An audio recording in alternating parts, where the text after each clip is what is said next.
Alright, so I have the front lowered on this 85 500 SEC. I lowered it by cutting the springs. Now the rear needs to be lowered a little bit, but this makes a big difference. I mean, on the way that this car looks, it's crazy. This car looks so much better lowered than it does sitting at its normal height. For whatever reason, the SEC always is too high in the front. So some people will cut the springs, some people will put the H&R lowering springs on there. I decided to just go the cheap route and cut the springs, and guess what it did? It caused it to handle a whole lot better. It feels sharper and more tight on the turns, and it looks way better. The thing is you have to be careful how much you cut so it doesn't go too low. Now my initial intent was not to get it this low in the front, but I like it this low in the front. So I cut about 2 coils. The lower part of the spring or the coil is a little bit compressed naturally. It's not as wide as a gap as the rest of the coil.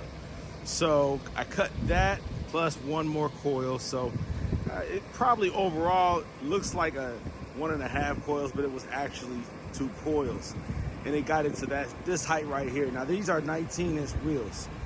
These are 19 by 9, I think, in the front, 19 by 10.5 in the rear. So this is what it looks like with I think a 30 series tire, 19-inch wheel. This is how it sits with that much coil cut. Now I have to work the rear. I got to cut the coil in the rear to get it to the height that I want it to be. And I'll probably just do 1 coil, not 2. The front was substantially higher. Made it look real funny, real donk, you know what I mean? And I don't like that look, not on no European joint. So the front is cut, now I have to do the rear. But I'm telling you, it looks so much better with the car lowered, especially with these wheels. These wheels didn't look as hot when they were sitting up high. Now they look a lot better. Now you can really open up and do some BBS wheels, BBS style, whatever. You have a lot more options. I think that would look really good. You can do a hammer style wheel, you can do an AMG, a monoblock style wheel.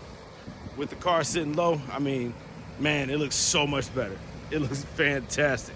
What do you think?